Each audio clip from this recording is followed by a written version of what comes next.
hindi ko naman namin pinipilit na bumalik, pero if ever na may isipan mo is always free kami. Hindi kami lumalapit sa'yo kasi dahil nanalo ka. Gusto lang naman namin kayo makaband ng hindi namin sinasabi or hindi namin kailangan sabihin. Naisipan nyo, yung hindi pa namin kailangan ipagsabi sa inyo, parang nangingi kami ng 5. Parang ganun, like, kuya, pengen naman attention mo. Parang ganun. Babae kasi si mama, and alam mo naman, kapag babae talaga matataas talaga ang pride.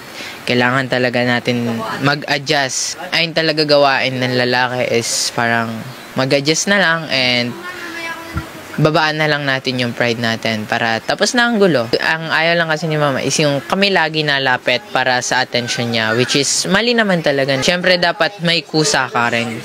I mean, I'm not mad about it. I'm just, nagtatampo lang na kailangan pa namin isik yung attention mo na especially kapatid mo, hindi naman mataas pride ko.